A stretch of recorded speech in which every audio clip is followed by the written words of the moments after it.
going to discuss the sums of exercise 7.3 from 1 to 10 sums I have done in previous video in part 1 and part 2. So let's do it. Question number 11. Integration of cos 4 2x dx.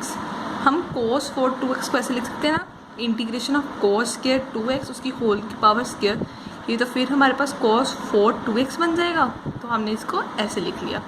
अब हम cos 2 theta को कैसे लिख सकते हैं? cos 2 theta हमने इसको कैसे ड्राइव किया है? हमने cos 2 थीटा से, cos 2 थीटा का फॉर्मूला क्या होता है? 2 cos square theta minus 1.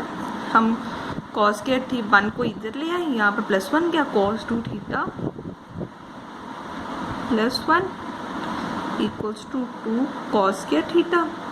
cos square theta को हम यहाँ पे cos स्क्वायर x था, x की जगह हम यहाँ पे क्या माना हमने, थीटा.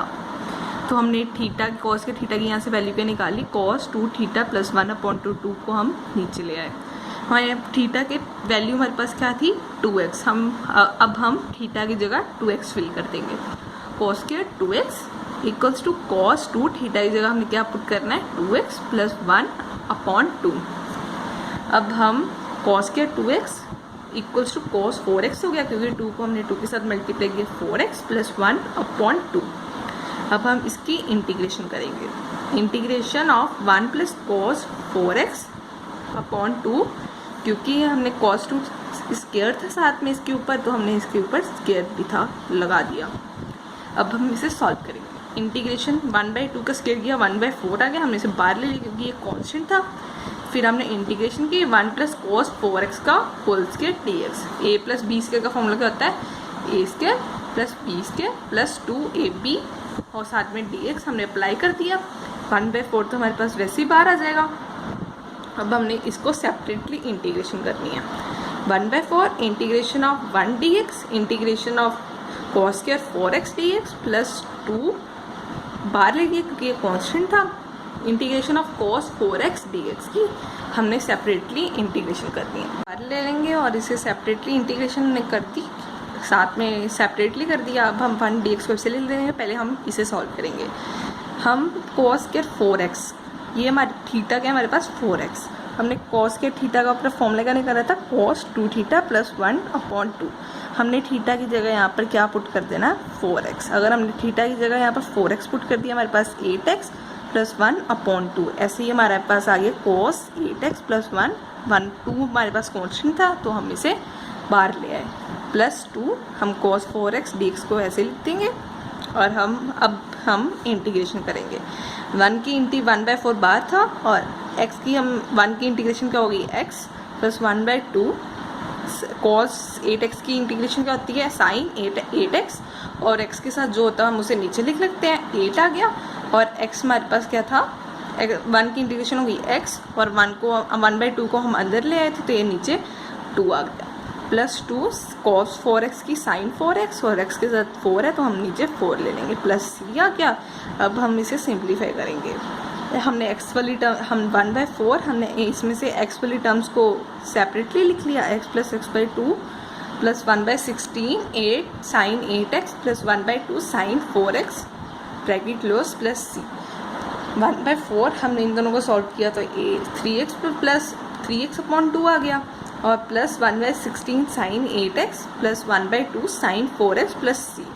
अब हमने 1/4 को सबके साथ अंदर मल्टीप्लाई कर दिया. 3x/8 plus 1/8 sin 4x plus 1/64 sin 8x plus c.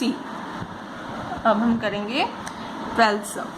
12th सम को साइन कोस, एक हमारे पास फॉर्मूला होता है ना, sine square x plus cos square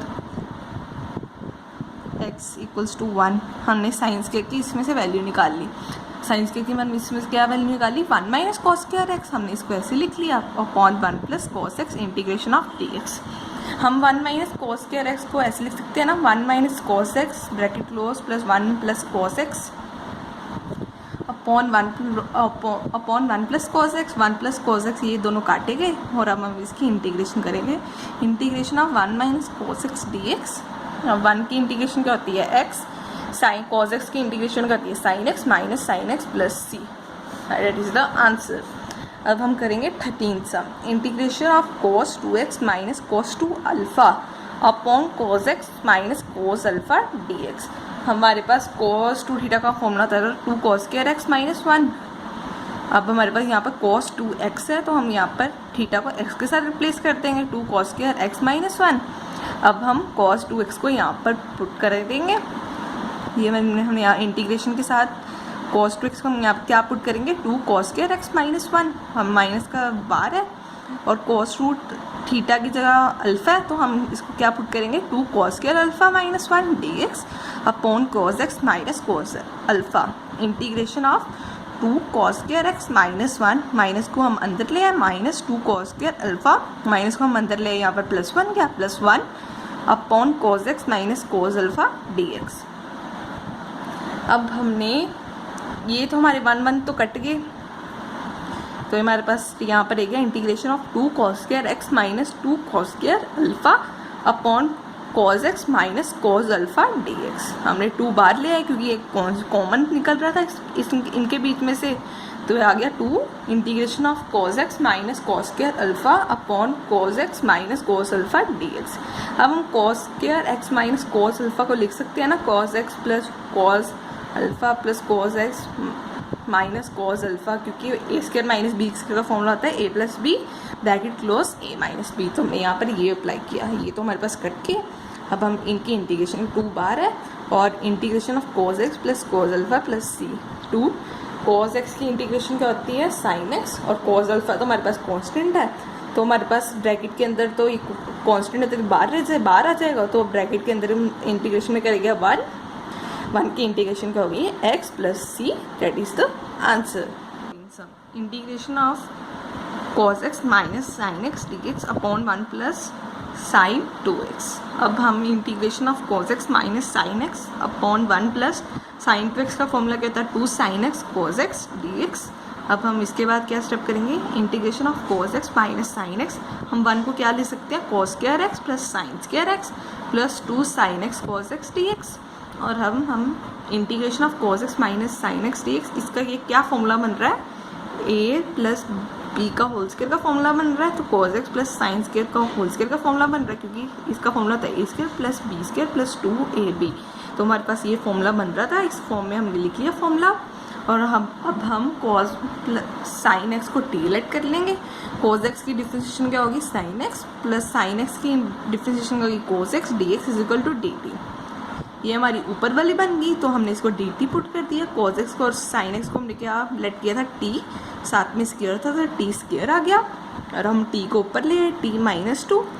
अब हम इसकी इंटीग्रेशन करेंगे, t minus 2 plus 1 upon minus 2 plus 1, ये हमारे पास हो गया t minus 1 upon minus 1 plus c।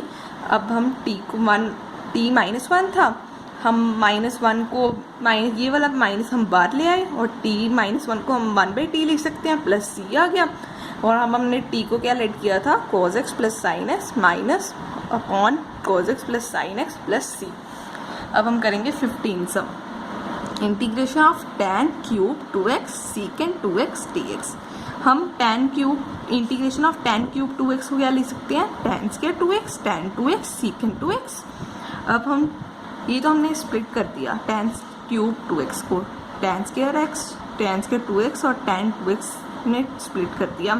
अब हम tan स्क्वायर 2x को क्या लिख सकते हैं, secant स्क्वायर 2x माइनस 1, ये तो हमने लिख दिया, ये हमारे पास आ गया tan 2x secant 2x dx। अब हम secant 2x को हमने t लेट कर लिया, secant 2x की तो इंटीग्रेट डिफरेंशिएशन होती है secant x tan x dx, पर हमारे पास यहाँ पर है secant 2x, तो हम यहाँ पर लिखेंगे secant 2x tan 2x और 2x की डिफरेंशिएशन होगी 2 dx is equal to dt। secant 2x tan 2x तो हमारा यहाँ पर बन गया, और dx भी हमारे पास यहाँ पर बन गया, हम 2 को ये यहाँ पर ले आएंगे, तो हमारे पास इसकी वैल्यू क्योंकि dt/2, dt तो हमने इसकी जगह dt/2 पुट कर दिया, 1/2 बाहर आ गया। इंटीग्रेशन ऑफ secant 2x को हमने क्या लेट किया था t, तो हमने इसकी जगह t पुट कर दिया, t square minus 1 bracket close dt 1/2 t square की हमने इंटीग्रेशन की, क्या आ गया t³/3, और 1 की इंटीग्रेशन की तो हमारे पास आ गया माइनस t।